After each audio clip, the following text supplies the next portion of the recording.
Welcome everybody. We apologize for the short delay. We're starting at 12:20 and we'll go on till about 1:10 and have a hard stop.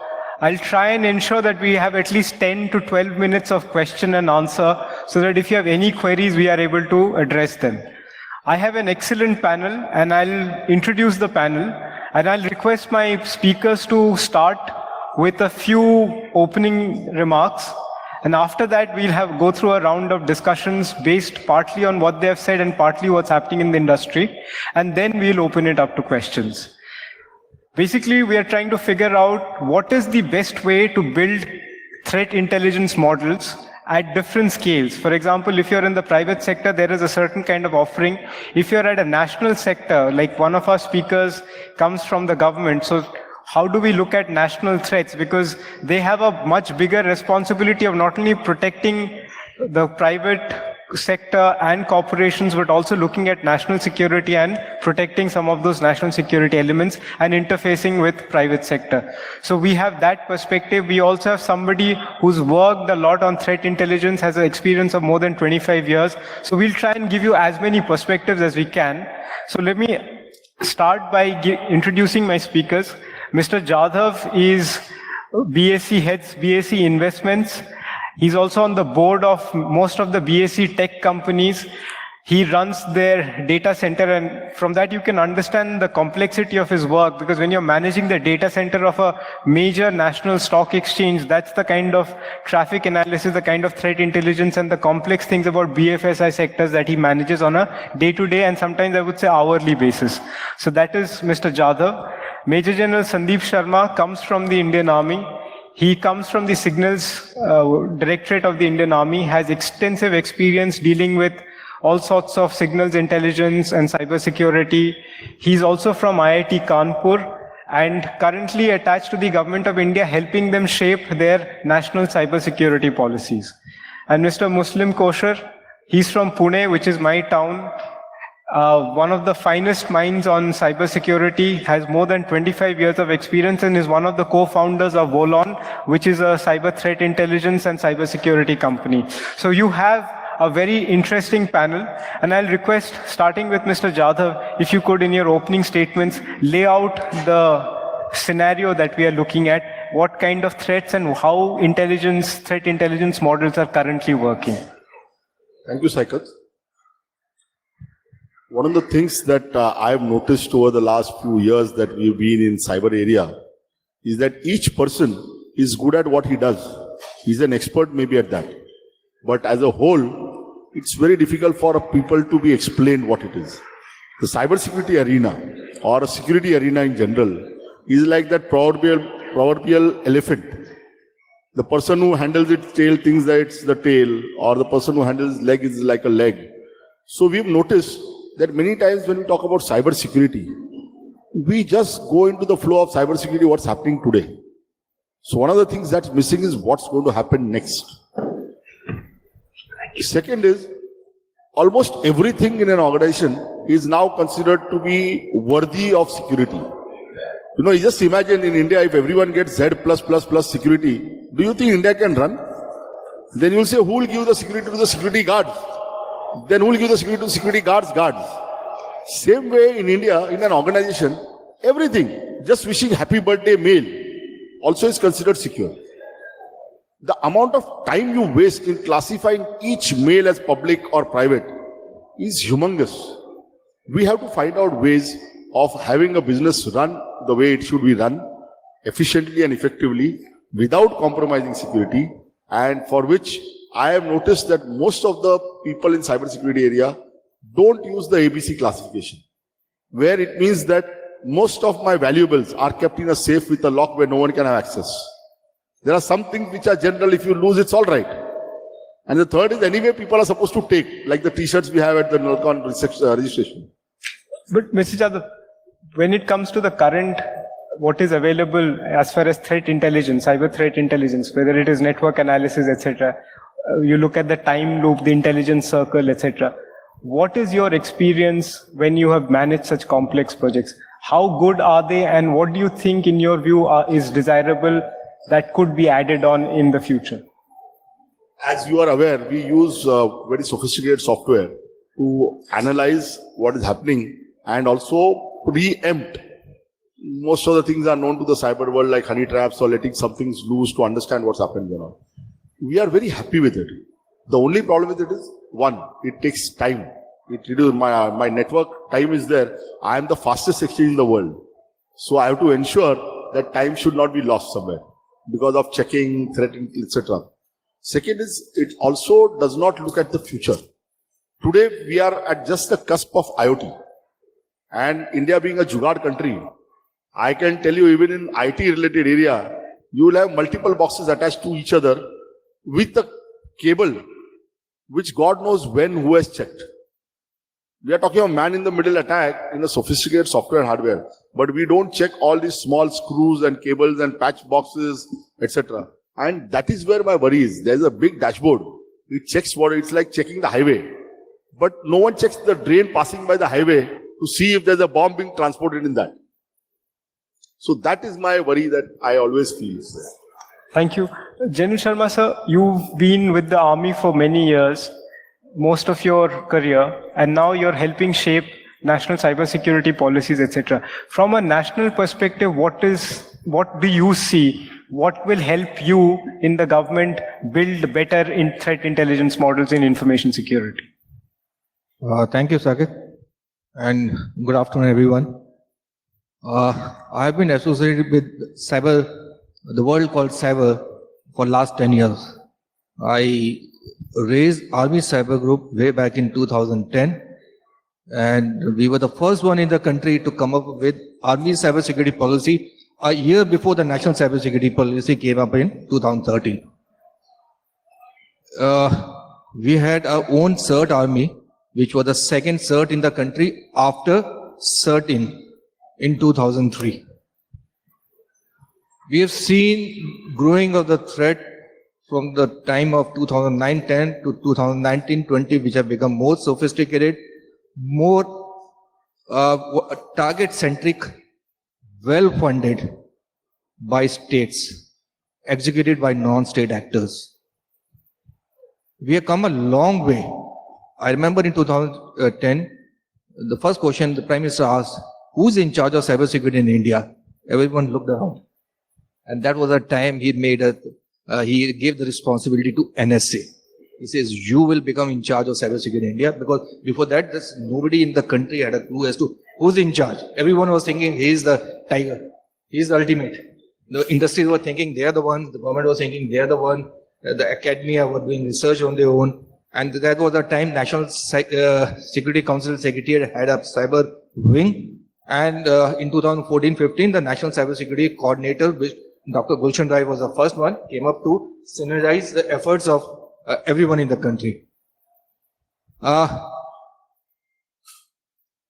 been in Army for 37 years, out of which about 15 years have been with cyber. Now, in the same role, but in a different organization. We look at threat as we go along, we'll tell you, with two aspects. There are strategic aspects to the threat, which is meant to give you a bird's overview at the organization level and also at the country level. The things are different there. What you want to know from the strategic level is who are the people behind it. Because we are not interested in the threat has come. So what? Has it come? We'll take measures to protect ourselves. But who is behind? What is the motive? And when would that threat get executed when the time comes? So that is a strategic view we look at. Second is the operational aspect, where we look into the technology part, the type of threat, where it has come from, what is it aiming at, what is the type of target is targeting, and things like that. So what we look at is a combination of both strategic as well as operational level threat intelligence. And here I would like to quote since I'm from Army, I always look cyber as a cyber warfare. It's a warfare, what's going on. The Art of War, written by Sun Tzu. If you know yourself and if you know your enemy, success is guaranteed. If you know yourself but don't know your enemy, for every one victory you will get one defeat. And the problem comes when you don't know yourself and neither you know the enemy. And then there's chaos. Slowly, as the things are moving on, we are we are starting knowing. And of course, we are making attempts to know the enemy also. We want to reach that stage. We want to know everything about what is happening in the field of cyber and the threats. You've raised a very interesting point, sir. You've talked about attribution, that how do I know once the attack has come, who those people are? Because from your national perspective, from a law enforcement perspective, and especially from threat intelligence, attribution becomes a major issue. Because once you know who the attacker is, you will know the motivation, you will know what are the likely chances, etc. But in this journey that you've had from 2010 to 2020 today, how have you seen the evolution of threat intelligence models? I mean, I guess you started with almost nothing, but as more attacks came, you did this. So what are the main takeaway in your perspective in how the threat intelligence models have evolved as a user? Okay. 2010, the threats were primitive. The detection mechanisms were also very primitive. Very primitive. In the sense, there were few guys who would do hands-on to the traffic analysis and things like that, and they would generally say, yes, these are the indicators and these are the computers likely to be affected. They never used to speak about the systems and the organizations. Around 2015-16, the tactics changed. And more sophistication started building into the attack vectors. More state funding started building into it. We started speaking about APT groups. Yes, the first APT word came, I think 7 years back. And the Chinese APT group, where the photograph first came up and everyone started doing gaga when it has to Chinese have come up with the APT. And this is a photograph from there they're working. And they were calculating from the parking space which was available there that the unit would have roughly about 7,000 people working for it. So that was a time when people realized that the threats are being now sponsored by states, executed by non-state actors.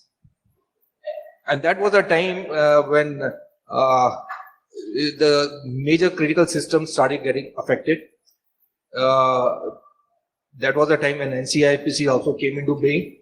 And it was not only in India, it was world over when the government started paying attention to their critical information infrastructures. Because before that, it was just a lip service. And then they realized the gravity of the situation, that in case something happens to their critical information infrastructure, the country will be badly affected. And then there were series of attacks on the grid systems of few other countries. And there were news about even the power sector getting affected, and happened in India. Nobody knew whether it was a deliberate attack or it was a genuine failure of the state grid. Now the question comes is, you come across an attack, do you take it as a normal, genuine attack, or do you take it as a deliberate one, or is it a test case which is happening? Because it is just a proof of concept taking place, and when will the actual attack take place? We are not at times aware of it. And there are hidden attacks we never publicize. Our problem comes, we need to analyze that. Will it get executed at the time when the balloon goes up, or will it get executed at a time when the host country or whoever hosted that attack would like it to be? So these are the issues which are now building up into our threat intelligence. And erstwhile SOCs, they were security operation centers, then they become NSOC, then now they're becoming SAC, analysis center. So things are evolving. Thank you very much. Muslim, you've heard two very insightful speakers. They've come with tremendous amount of experience. As somebody who's been building the technology, in your opening remarks, if you could add that, how do you see the evolution of some of these threats as well as the intelligence models, and where are we headed as far as how intelligent these systems can be? Thanks. So I think what I see right now is I have seen two great remarks from two gentlemen who comes from totally different kind of background. Somebody who is purely from the corporate segment, and Jan Sharma is specifically from the government segment. So, and the requirements are totally different in the both scenarios. So normally what we say is like one size does not fit all. Absolutely. So there are no solutions which can fill up the gaps which a corporate will have, no solution which can fill up a gap which the government will have. So they always will have a separate kind of problems. They will always will have to deal those problems separately. Corporates are more likely to get attacks with more of financial motivations, whereas the governments are more likely to get attacked with the nation state or these kind of motivations. So the way the technology also have to be built up has to be in a totally different fashion as well. What we have also seen is a biggest problem is overall operationalization of threat intelligence. Thing is that the intelligence is available, the inputs are available, people talk about it a lot. We see and talk in many conferences. We use a lot of heavy words, we use a lot of heavy technology words as well. But when it comes to operationalization of the intelligence in an organization itself, there is the issue over there. Because thing is that a lot of times we have interacted with a lot of CXOs as well, and a lot of people who have been handling these kind of programs. So there always pain points are that we get a lot of intelligence. We get things from here, we get things from here, we get things from here. But those things are those where we cannot take any action on, where we are not able to see how useful these things are. So what should we do? So these are the main problems which we always hear from the industry, that although inputs are available, although we are getting a lot of things, but somehow we are not able to operationalize it in our own scenario. So that is the issue, whereas we strongly believe that the intelligence is something which needs to lead your security programs, irrespective of wherever it is, be it a corporate sector, be it a government sector. The intelligence has capability of leading your old security programs, because traditionally what we have been doing till now, we have been building our networks, and we have been trying to secure our networks with the technology components. Like we have firewalls, we have IDS, IPS, antivirus, DLP solutions, everything is there. But when we see if we are able to take decisions in terms of investment for these kind of products based upon the intelligence, your inputs you are getting from the intelligence, that is the right decision. That is a time where you will be able to do things, okay, as per what is happening into the market, as per the industry, the more attacks are happening in these kind of segments, so I should invest more on these kind of technologies. Instead of what people have been doing over a period of time is that they have been building technologies or stack of technologies randomly. Based upon something has happened, let's buy this. We have to have these firewalls. Let's buy these. So you're saying it's very reactive. Very reactive. Which is not helping. Absolutely not. So that is the way we always, as Janesh Sharma also said, that the thing has evolved. As he's correctly pointed out, in 2010, people didn't know anything. People just talked about it. Like we started talking about threat intelligence in 2009. And that time, whenever we used to go to a customer used to tell us, what are you talking about? And why should I talk about? Why should I invest? No. Investment is the thing which is far away. People talk to us and this is not your job. The doing intelligence is job of law enforcement. Why are you here? So they didn't even understand the terminology. They didn't even understand how these things happen. So it was very correct in terms of putting a timeline to a very correct timeline. So today we see almost, if you talk, ask for a raise of hands, everybody, 90% of people will raise hands. Yes, we know what is intelligence. Right? Now it is important to understand how much you know what is the right way of utilizing and managing that intelligence is. But you said something very interesting, that many of them are now complaining, getting inputs, but they are not actionable. Why is that happening in your view? See, what happens is today threat intelligence is a very misused word, right? When you talk about intelligence, almost 60 to 70% of companies will agree that yes, we are receiving intelligence. Now, what is intelligence which is being received by majority of companies is the threat intelligence feed. That feed is what is the IOC feeds. IOCs are the indicators of compromise, right? So what is normally is happening, there are bulk of IOCs which are available in open source as well. Bulk of IOCs feeds are also available from the commercial providers as well. So in a day, you can receive IOCs in the magnitude of 50 to 60,000. It could be number of IP addresses, number of URLs, and everything has to be integrated into your SOC, right? So this is the intelligence which 70% of people are talking about today.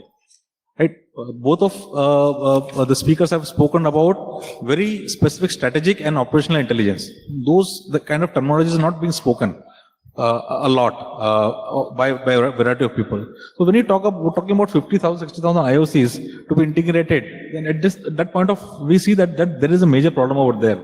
Because if that is the only intelligence we are looking at, so it is good. Like integrating IOCs is good. It can help you to build your defenses, but that is not the threat intelligence. That is not what which you should be looking for. You should be looking for a more strategic view, as they were talking about. They should look for more of an adversary view. Sir also spoke about context in terms of they have to see who is behind this attack, or when is the attack is likely to happen. So what is the timeline about it? So the context is who, when, where, how. So all these kind of questions needs to be answered. If you have answers of these questions, at that point of time, you will be able to better emulate a good environment of intelligence within your organization. Otherwise, I agree with him. When the threat feed comes, there are two guys who are looking differently. The technology guy is looking at the technical parameters. That how did the compromise happen? The strategy guy is the one who's trying to make out of it as to why, when, who behind it, and things like that. So, and that is what is required in the modern threat intelligence models, framework, whatever we call it. Now, going beyond, what are the sources? We have to now come from the basics. What are the sources of feedback? Open source, dark stroke, deep web. Then you have social media. And then you have tech int and the human int. You got to combine all that. Absolutely. Then you get multiplicity and enormous volume of data. And if the data is not processed in time, and if don't extract actionable intelligence out of it, it is of no use. If there's an attack, but I tell someone after 5 days, if 5 days before you were attacked, he says, I've been attacked, but you should have told me 5 days before that, 10 days before that. Correct. Otherwise, once I've been attacked, but once I've been compromised, there's no point in telling me. Then the three aspects of prevent, protect, and identify, prevention has not taken place. Now you're getting into the mode of protecting yourself because you are already compromised. And we go a step further. We need to identify who is it. We can't stop at simply prevent and protect.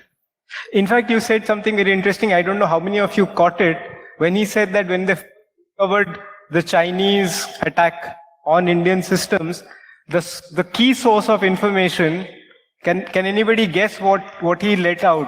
What was the key source of information? She says CCTV. Anybody else? So you're here talking about threat intelligence, and General Sharma has actually given you a great clue. Let's see how many of you can pick it up. Correct. But what that he said? How many of you caught it? He spoke about the parking. Did he speak about the parking? And he said, looking at the parking, we could make an estimate of how many people, and he gave a figure, 6,000 to 7,000. Now that is actionable intelligence. So you have a customer here, if you're in threat intelligence modeling, this is how he can do it now because he's done it for the most of his professional life. This is how I guess will have to work. And this is also something that Muslim is actually substantiating. So before I go back to Mr. Jadhav, this actionable bit, what are current threat intelligence models working towards making it information more actionable? This overload of data, etc. How can we make it strategic? Very quickly. See, the only way is to add context.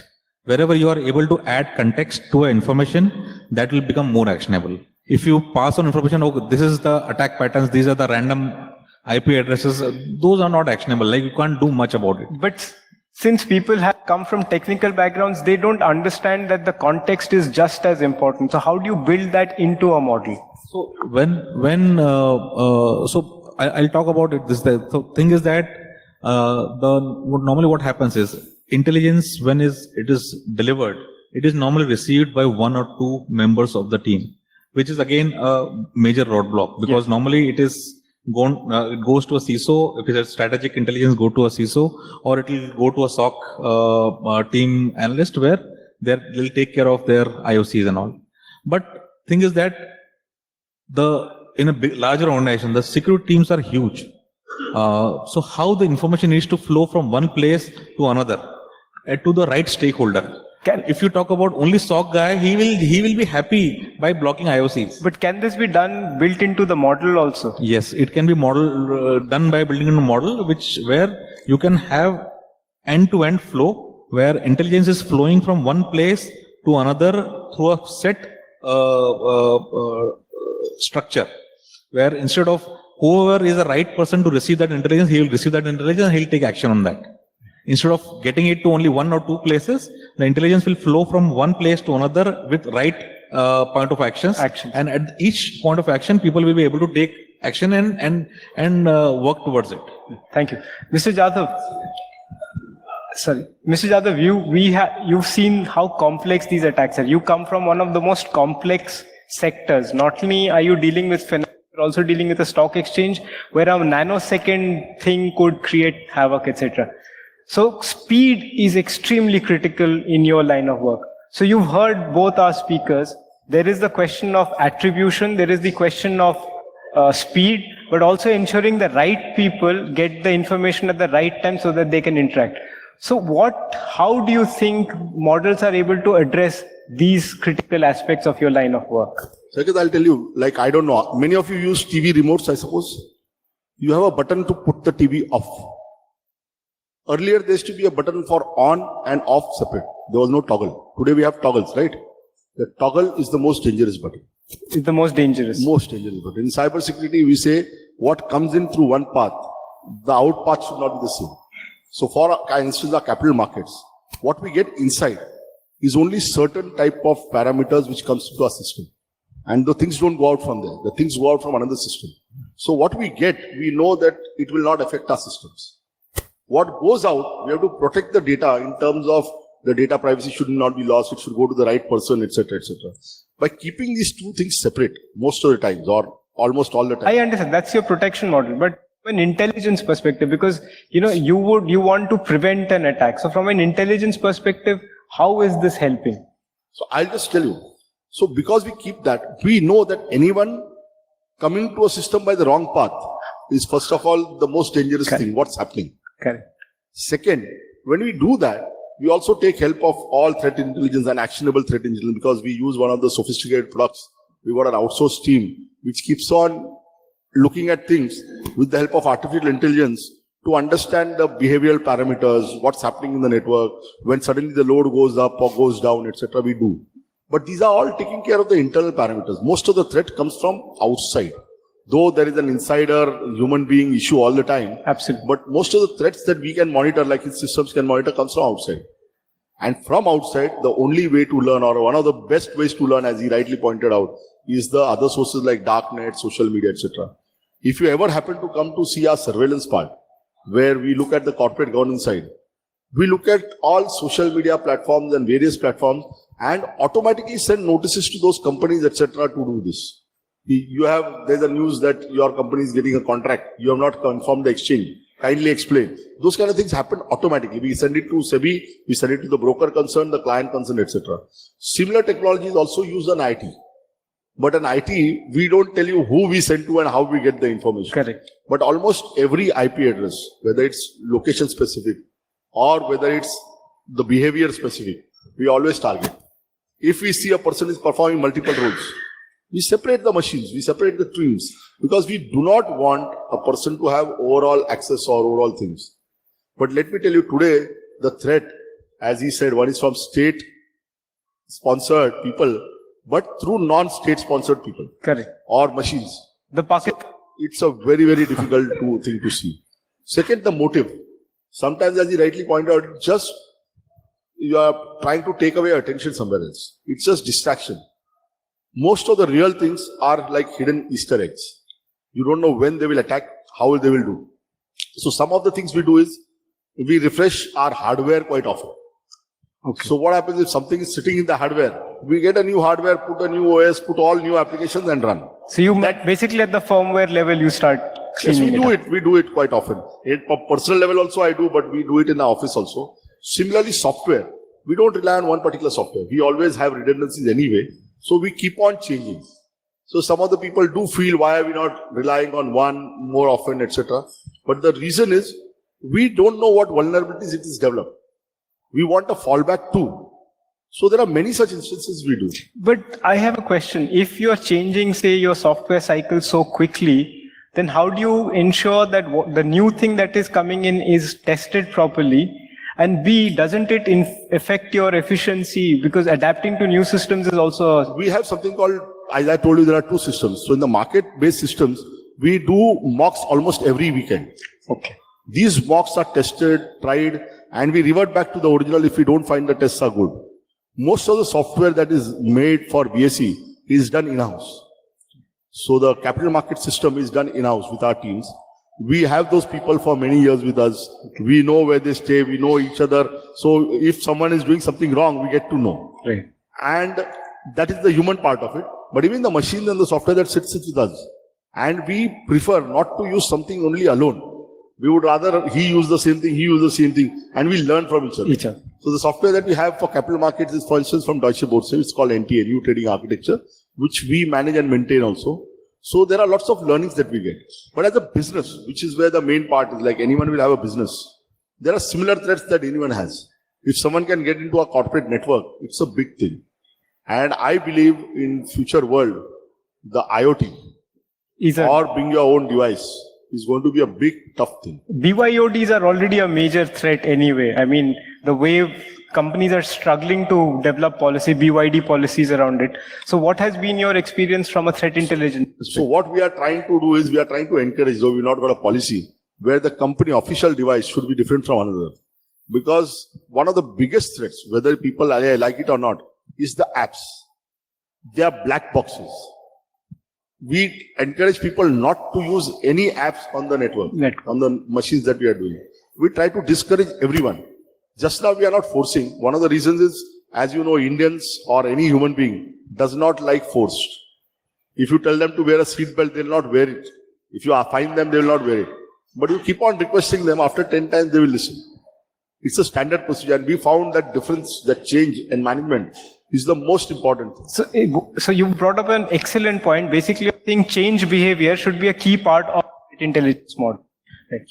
The other threat point, which I think is very difficult for people to even attach right now, take care of right now, is because the technology is not yet developed very much. That is taking photos. Taking photos. So you have a machine at office and you don't want your data to leak. People can take a photograph with the camera. Now the cameras are very sophisticated nowadays. So we are not as BSE, but personally, I am involved in checking how to get those screens in organizations so that the frequencies are changed so nicely and subtly that you can't take a photograph which will show you the data. Understood. Those kind of things are going on. So photographing is one, and the other is the printing. If you can take a print, the data is lost. See, one side is getting the threat inside and doing something. The other is the loss of data or copying of data. So those two things are very big worry right now, which I don't know when any software, hardware takes it. They'll come and say, oh, this is not handled by us. We'll give you a product or we'll give you a service, and that's it. That attitude has to change. We have to start thinking, how do we stop this? So even my scrap that goes as Raddi paper or printout paper, I have to ensure that it goes out through proper channels. So coming back to you, what are your expectations from the industry? I mean, you have a lot of industry and young developers sitting here. What would you expect them to do which will help you build better threat intelligence at the strategic level? And if you are looking to have customers in the government, I think you should hear him carefully. On a lighter note, what you was mentioning about having different softwares and different machines and changing them very frequently. I remember a few years back, the most difficult question people used to pose me was, which is the best antivirus? I said very difficult, but what I was to tell them was, if you're using Windows, US product, use Kaspersky, which is Russian product, you use a firewall Komodo, which is a German product. At least three will not collaborate with each other. And you will still be safe. That was on a lighter note. What we are looking at is, firstly, bringing now AI aspects into the threat intelligence. The data or the feed which is now coming is voluminous, is very, very voluminous. What we are interested is the threats across different sectors and correlation between them. One sector, the threat doesn't remain confined to that particular sector. The same threat would also be seen and it would emerge in different form in different sectors. So the framework, whichever framework we look at, should be able to correlate the types of attacks which are taking place and their techniques and the technicalities into it. So basically start quickly clubbing them together so that you have a certain general pattern in the kind of attacks that Yes, they do. that's what- And AI should be able to do that. Yes. Because the time has come now to get the machines into it, because the human, ultimately it's the human guy who has to Take a decision. take a thing out of it or interpret the results. But time will now come where the machines will do the first level of filtering, interpretation, and then the human guys get into, the human aspect get into the processing. Muslim, you've heard him. Where do you think we stand as far as modeling is concerned right now, from a tech perspective? See, there are multiple models available even today. When we talk about artificial intelligence, there are some great models which are available, which are doing things in terms of identifying the threats, mapping those threats with the indicators and looking at the similar kind of indicators happening on evolving somewhere else, and then doing a kind of a link up with those criteria. But again, the problem which we are faced is that what is happening at your own organization level, because there will be a number of security providers or intelligence providers will provide you that kind of intelligence. That, okay, we are looking at these data which is being being linked to these multiple things. But what is happening at your end? As long as you are able to attach your data which you are getting at your end with that kind of models, then only you will be able to see a clear picture. Otherwise, these two always remains in silos. It looks good. The graphs look good. The node graphs looks very good, very nice. But unless until you are able to attach the data which you have from your side to that thing and see how it is evolving. Similarly, as sir was also saying that it is very important to share, right? Unless until you are able to share the intelligence which you have with the organizations which are your peers, it becomes very difficult. But otherwise, you keep fighting the menace alone, and same thing which comes to somebody else, then he is fighting his battle alone. So if you are able to share those things together, and so that at least if you are hit, somebody else, you will prevent somebody else by getting hit. Right. So that is the main. That sharing of information is very critical. It is not happening. Like it is not something which is happening here. You see, right across the world, the people talk about sharing. They have intelligence sharing platforms. A lot of open source platforms are also there, which are supposed to be used for sharing intelligence, but hardly anything happens on those platforms. Right. As promised, it's 12:59, so I'll open it up to questions. And if you could raise your hand and identify yourself, and then if you're directing your question at one particular person, so please let me know that also. So I see 4 hands, so I'll start with you. Okay. The one behind, and then I'll come back to you. Yeah, hi sir. My name is Ankush. You're from? So if you could identify where you're. Yeah, I am from McKinsey and Company. So my question is how this threat modeling or threat intelligence is useful specifically to the isolated environments. Like I have seen that people making the statements, we don't have internet connection, so we don't require threat intelligence or the IOCs like IPs or URLs. But we have a very good example like stuckness, right, which happened in Iran. So there was no C2 communications back to the IP addresses or URL communication, but that also happened. So how in that case threat modeling is useful? So basically your question is, how is threat modeling useful for those who say their networks are air-gapped? Yes. That they are not connected to the internet. Great. Anybody in particular you want to direct this question to? Specifically to the defense side, because I'm curious to know about the nuclear side. Your question. We'll take a few questions and then answer. Hi everyone, this is Surendra from Genpact. So my belief is based on the analysis, whatever we do and whatever we do in terms of cybersecurity or information security or threat hunting in every way, what I believe is human factor is the most important because it is going to either make it, break it, or handle it. So we do, it's basically for the people, by the people, and to the people. So panelists here from the three different fields, my question is basically, have we catered this factor for handling the situations? Are we able to identify our critical infrastructures, which is the most important factor first, has to be calculated? What is the threat? What is the risk? And based on that, are we strategizing and having the future in front of us? What are we going to face? And how are we going to handle that? Okay, thank you. Aditi, you had a question? I'll come back. There are two more people waiting, and then I'll come. My name is Aditi. I'm from Media Nama.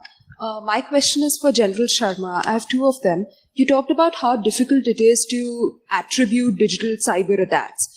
So when the attack on the internet network of the nuclear power plant and at Israel happened, how was North Korea attributed, and does the government agree with that attribution by a private South Korean firm? And my second question is that when you talk about a graded approach to security, to cybersecurity at large, critical information infrastructures have still been defined by NDRO and NCIIPC. But how would you define critical personal data that hasn't been defined in the personal data bill, and we have no idea how it will be? So will that potentially be a part of the cybersecurity strategy? Your question, yeah. First row. Good evening, everyone. Myself, Pawan, from working with Genpact. My question is, there are a lot of TI feeds available in the market. Few of them are open source or few of them paid one. Okay. Should I use all these feeds as I can feed into SM solution and process the data and see who are talking to this malicious actors, the IP address or hashes or URLs? What is the best way to approach this? Can we have some responses to the question? You've heard 4 questions, so that you want to take on. I can start with the. It's on. Remember, human factor. People, process, technology, the 3 pillars of cybersecurity, and the 4th one also being added, trust part of it. The weakest link in the whole process is people. Technology, the industry can give you the best of the technology. You as an organization can have best of the processes, but the people inside are bent upon breaking those processes and bypassing all the technology controls which have been there. The security goes for a 6. And of course, the trust part of it, everything depends upon the trust. Over a period of time, organizations are now evolving. A lot of checks and balances are being kept. People are now being scrutinized on a daily basis as to what their behavior is. That is also where some of the framework can look into it, the behavior part of it. A lot of time we only depend upon the technical part of it. The behavior part of the threat also needs to be factored into the framework, which needs to be firmed up in times to come. As far as attribution is concerned, this question is becoming very difficult. How do you attribute this primarily on TTP's techniques, the way a particular country and the people from there use their vectors to attack a country? Everyone follows a set pattern. Nobody attacks from a known source within their own country, right? They hire services and networks outside. Most of them you will find your IOCs point to Holland, Germany, few of the places. It's not that these 2 countries are the only one in the world which are launching attacks. It's that they provide you those services which the people or the hackers use from different countries to launch attacks on you. But the way you understand how the attack has gone into it, what has been the components of that attack, it indicates as to, like one of the examples is the keyboard layout. It tells you which country would have been using it, what has been their theme. right? Even the time of the attack tells you a lot. So the end part of is a lot into the metadata, the content, the techniques. Then only you say possibly. You cannot say yes. You only possibly say this could be the country from where the attack could have originated. But you cannot say with full confidence, or you cannot catch them by the neck and say you are the one. So all these are pointers, suspected pointers. The denial on the other side is sometimes not there, and sometimes they're denial, sorry, we are not the one behind it. Mr. Jadhav, do you want to come into the human thing also, that how are you? The human thing is going to exist. There is no choice. I can tell you some of the biggest penetration tests that I've seen that I could enter organizations' networks are through my students. I have got around 2,000 students, and they know that I am an ethical person, so I will not do something wrong, but test networks. And including I don't want to state a big company's name, but I've got passwords, my own email lost from those methods. But human factors, we don't take even exit interviews of IT people. Do you know that? Many of us don't take. The IT people who are going to leave you, if they leave on a bad note due to a bad boss, due to something that happens, they are the biggest risk for you. In fact, because they have much more access or administrative powers to your network than normal users. So that's one thing we've seen. Many of them know that their print screens and emails are monitored, which is why I told you they take photographs of screens or papers. But human factors are worse than that. As Majorji pointed out, if I want to attack someone, I can just send a technician or a janitor in your data center or any other place. How many of you will check? How many of you all you will permit? He may be a genuine person. How many of you know that the liquid that he's using is the right or wrong? So there are many such threats, depending on what is the purpose that they are doing. So one of the purposes is disturbing the network, giving trouble. Like he said, they do lots of testing and find out which country it's come from, which is the... But if you dig a mountain and just get a mole or a rat, it's not worth it. You have to understand if the problem is big, then you should spend time and effort on it. The problem is small, you should spend less time and effort. The first question in cybersecurity, especially human being side, is the problem big or small? Okay. And that is where I think the answer lies. So we look at the bigger issues. The smaller issues we keep track and have software or have some systems take care of it. And that's the way to take care of human beings. My basic question is, how are we addressing this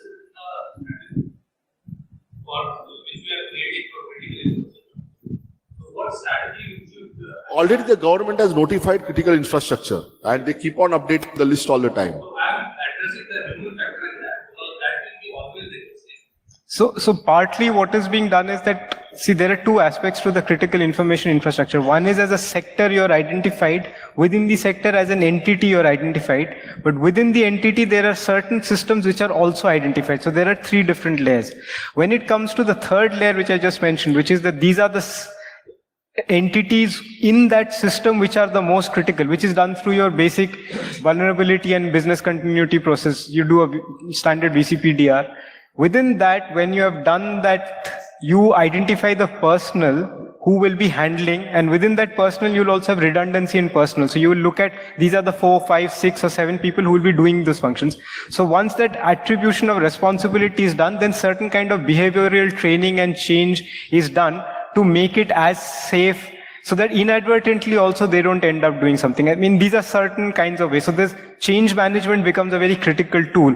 Like, for example, both of them mentioned BYOD. So in that BYOD, you can't force. You try to force somebody, they'll find ways to do it. But if you can convince them and then bring about something that is mutually beneficial to both, suddenly you have a happy employee who is now conscious, is aware these are the kind of attacks that can take place, and he or she starts bringing about certain kind of change in behavior. Okay, I'll just give you an example. You talk about strategy. Today, my board has a big presentation from the risk part. There are 2-3 aspects that we normally cover. One is our internal audits and risk covers. We have an external auditor.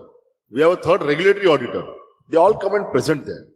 the security, and earlier we used to only talk about cyber security in life. Most of the organization now realize that security is overall. It's not only cyber, it's also human, it's also physical security, it's the equipment that comes in, etc. All this is reviewed by the board directly. There are huge penalties attached, not in terms of only monetary, but even in terms of overhauling of the systems. You may not be aware, but lots of senior people like us have a clawback clause with the regulator. So if something goes wrong under our watch, our salaries are attached. So there are lots of such things that we do, and we take care. Everyone is given responsibility. And not only that, you don't know one more problem, which is the reverse problem of human factor, is that we have automated most of the work now. But suppose someday that particular beginning of day or end of day work gets automation fails. Do you know how to start it and how to run the whole system? So we sometimes purposely keep some systems down and run it through our human beings.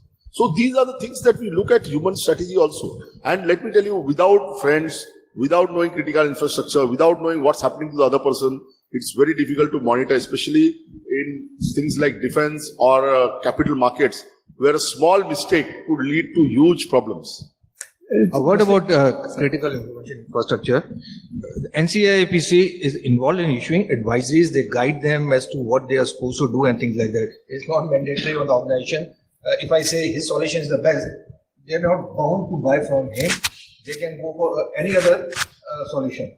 But the general guidelines are laid. This is what you have to do. But when the system becomes protected, declared as protected, then it is legally binding on them to take all precautions which NCIPC tells them, and they're legally bounded or have a binding to declare any breach or anything which takes place. They cannot escape from there.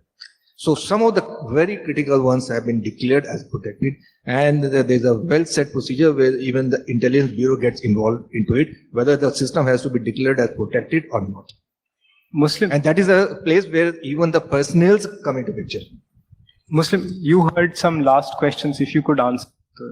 So I think you asked more about how is the best way to integrate and analyze the IOCs and intelligence which you can get from the open source and from the closed sources.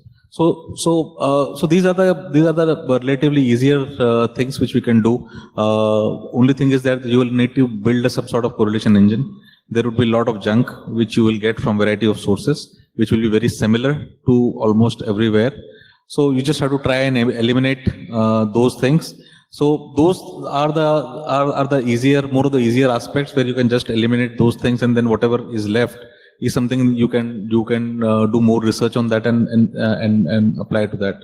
The more typical or difficult issue is the getting inputs from the places where you can't get it directly, like the dark web, those kind of areas where you cannot get, it is not possible for you to just go around, get along and get information. No, it takes a lot of time for teams to get into it, create a persona, build a persona, and then interact with the adversary itself, and then get information from there.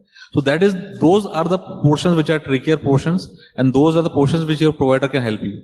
So what normally we suggest is that instead of taking whatever the provider is giving it to you, you should ask question, no, my requirement is these.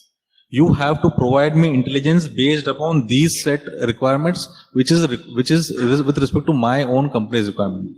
So that's what I told initially, is that one size does not fit everyone, right? So what you have to do is you have to push the providers or wherever the intelligence is being sought, is that no, whatever you are giving it to me is okay, good, it's your research, but these are my requirements. So what we call normally is the prioritized intelligence requirements, which you will have to create yourself, because you are the best person, because you know your threat landscape much better than anybody else. They will see things from outside and give you inputs. But if you create your own intelligence requirements and then you pressurize these requirements to your provider, that you would get good quality right intelligence, which you can take action on as well. So as a developer also, they should be on the lookout for exactly these kind of inputs when they're developing their models. Absolutely. That be sensitive to what your client actually needs, so that you can start building them into the standard box that you're anyway building. So with that, I am 5 minutes over time. So I want to thank my speakers for such excellent and insightful and sharing these experiences, Mr. Jadhav, General Sharma and Muslim. And thank you all for being such a great audience. Thank you. Thanks.